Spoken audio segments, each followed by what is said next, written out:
하면 되지? 응.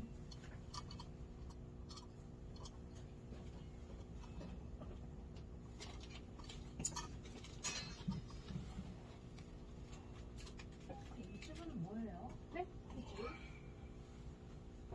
이거 캐는 거울을 안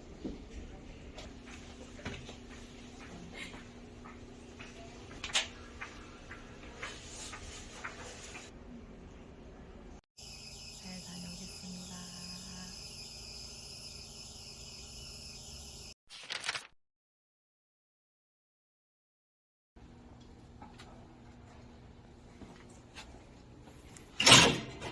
잘 가세요.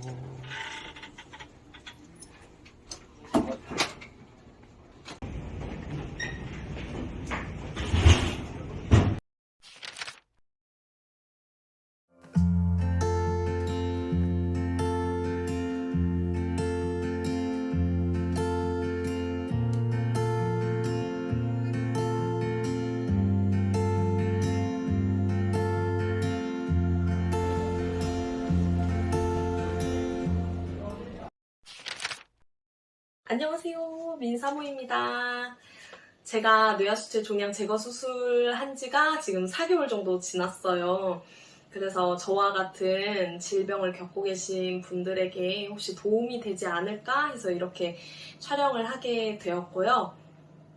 영상으로 말씀드리기에는 내용이 충분하지 않을 수 있어요. 그래서 혹시 궁금하신 점이 있으면 댓글로 남겨주실 때 제가 성실히 답변을 해보도록 하겠습니다. 자, 이제 목사님이 질문을 해주시면 제가 열심히 답해보겠습니다. 1번, 뇌하수체 종양이 있었을 때 증상과 호르몬 수치에 대해 궁금합니다.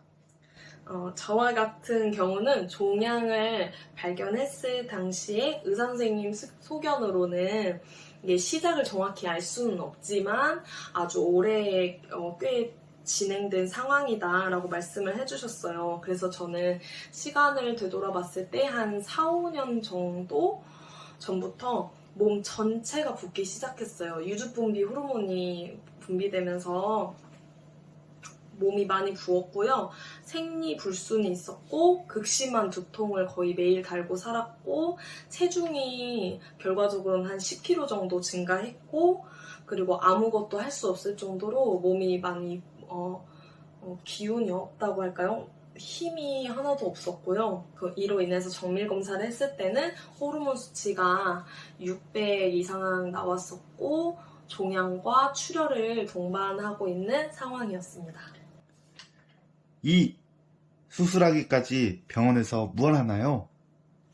뇌하수체 종양 제거 수술을 네이버에 이렇게 검색해 보시면 고난이도 수술이다라고 나와요. 그래서 지방은 제가 믿을 수가 없었고 서울의 큰 병원으로 가서 다시 검사를 했는데 수술을 최대한 빨리 할 수 있도록 해주세요라고 요청을 드렸는데도 불구하고 3개월 뒤에 수술을 할 수 있다라고 해주셔서 그렇게 일정을 잡았고요.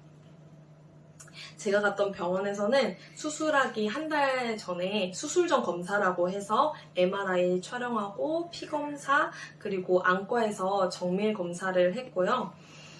수술하기 위해서 하루 전날 입원하시잖아요. 폐 엑스레이 촬영, 심전도 검사, 코털 제거, 수술용 바늘을 손목에 꽂게 되는데요. 코털을 제거하실 때에는 당신은 괜찮지만 그 다음에서는 많이 시리고 쓰라리고 했던 경험이 있고 수술용 바늘은 일반 링거 바늘보다 좀 두께가 있어요. 그래서 꽂을 때 통증이 있을 수 있고요. 내가 사용하지 않는 손을 들여야지 그 손에 꽂아주십니다. 간호사 선생님이 음식물이나 약물에 알러지가 있느냐라고 질문을 주시는데요. 저 같은 경우에는 허브 알러지가 있어서 말씀을 드렸더니 항생제 반응 검사라고 해서 이렇게 피부를 약간 조금씩 벗겨내요. 그래서 거기에 항생제를 이렇게 묻혀서 반응을 보는 건데요. 저는 한 가지 항생제에 빨갛게 부어오르는 현상이 있어서 검사를 2번 진행하게 되었습니다. 3. 수술 당일에 겪었던 일들이 생각이 나시나요? 수술복으로 환복을 하고 머리를 양갈래로 묶으면 수술 준비가 끝나는데요. 이송을 해주시는 직원분이 오실 거예요. 그러면 수술실 앞에까지 이송을 해주시고 대기하고 있으면 간호사분 3-4분 정도가 오셔서 이름, 생년월일, 수술명 등을 반복해서 물어보실 거예요. 그리고 수술실에 들어가게 되면은 마취과 교수님하고 수술 도와주시는 분들이 있어요. 그래서 이렇게 계속 누워있으면 가슴에 뭔가를 이렇게 부착을 해주시고, 그리고 마취과 교수님이 팔에 좀 통증이 느껴질 거예요 라고 안내를 해주시면서 다리를 이렇게 묶으세요. 그리고 산소호흡기를 이렇게 대주시면서 천천히 호흡하세요 라고 말할 때 호흡을 하시면 점점 의식을 잃어가면서 마취가 되는 것입니다. 전신 마취가 됐을 때는 모든 장기가 올스톱하고 자가 호흡을 할 수 없는 상태가 되기 때문에 기도에 관을 삽입하게 되고 소변줄을 꽂게 된다는 것 알고 계시면 좋겠습니다. 4. 마취가 깨면 어떤가요? 일단 의식이 돌아오면 매우 춥습니다. 저체온증에 걸린 것처럼 몸이 으슬으슬 떨리는데요. 이때 춥다고 말씀드리면 직원분이 따뜻한 이불을 덮어주실 거예요. 그럼 따뜻하게 병실까지 이송을 해주시는데 도착을 하시면 간호사분들이 한 4분 정도가 이렇게 달라붙어가지고 분주하게 뭔가를 막 하세요. 그때 저는 코에서 뭔가 흐르는 것 같아서 말씀을 드리니까 코피가 나고 있더라고요. 목사님한테 간호사분이 거즈를 이만큼을 주고 갔대요. 그 거즈 한 장 한 장을 접어가지고 코에 이렇게 대고 또 이걸 고정할 수 있는 밴드를 주시거든요. 그럼 이걸 하고 있으면 코피가 계속 날 거예요. 덩어리도 나오고 코피가 많이 나올 거예요. 그러면 이 거즈를 계속해서 교체를 해주시면 되겠고요. 그리고 많이 어지럽고 진통제 없이는 살 수가 없고 정말 많이 아프고요. 후각을 잃게 되고 후각을 잃으니까 당연히 맛도 느껴지지가 않고요. 그리고 교수님이 이 패킹을 빼주시기 전까지는 코로 숨을 쉴 수가 없기 때문에 입으로만 숨을 계속 쉬게 되잖아요. 그러면 입이 굉장히 건조하고 마르는데 이게 생각보다 괴로워요. 그래서 병원에서 주신 이 스프레이에다가 물을 담아서 손에 꼭 쥐고 잠 잘 때도 이렇게 입이 건조할 때마다 그때그때 뿌리면서 주무시면 되겠습니다. 5.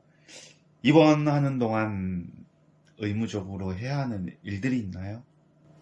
뇌하수체 종양 제거 수술은 몇 가지 부작용이 있기 때문에 입원해 있는 기간 동안은 마신 물을 정확히 기재하게 되어 있어요. 그래서 집에 계량컵이 있으시면 가져가셔서 도움을 받으시고요. 그리고 소변의 양도 정확하게 체크하게 되어 있어요. 그런데 수술 직후에는 걷는 것도 많이 힘들고 어지럽기 때문에 보호자와 꼭 동반하셔서 도움 받으시기를 추천드립니다. 그리고 정말 자주 피를 뽑아간다는 거 알고 계시면 좋을 것 같아요. 링겔 꽂은 그 바늘로도 피를 뽑을 수는 있지만 정확도가 떨어진다고 해요. 그래서 작고 얇은 바늘을 이제 여러 군데 꽂아서 피를 자주 뽑아 가시는데요. 링겔 바늘도 길어야 이틀 가기 때문에 교체를 자주 해주고 피도 자주 뽑기 때문에 그 점이 많이 힘들다는 거 알고 계시면 좋을 것 같고요. 그리고 여러분들이 궁금해하실 텐데 코 세척을 어떻게 하느냐. 이 기구가 코 세척하는 기구예요. 병원 안에 판매점이 있고요. 이렇게 식염수를 주시면 여기에다가 이렇게 넣고 이 펌프를 눌러서 코 한쪽에 대고 코 세척을 하시면 됩니다. 그러면 턱 밑에 있던 이 통에 피가 가득하게 됩니다. 초반에는 피 덩어리도 많이 나오고 하실 텐데요. 무리하지 않을 정도로만 열심히 세척을 해주시면 교수님이 3일 뒤에 패킹을 제거해 주실 때 좀 시간이 단축된다는 거 꿀팁입니다. 우리 사모님께서 이제 퇴원하시고 4개월이라는 시간이 이제 지났는데 그 4개월이라는 시간 동안 어떻게 지내셨는지, 그리고 시청해 주시는 분들에게 하고 싶은 말이 있다면 한마디 해주시면 되겠습니다. 네, 여러분, 저는 보시다시피 아주 건강하게 지내고 있어요. 수술하고 한 달 뒤에 검사를 하고 3개월 뒤에 또 검사를 하는데요. 저는 이 두 가지 검사 결과 다 호르몬 수치가 정상 범위 안에 있어서 아주 행복한 시간을 보내고 있고요.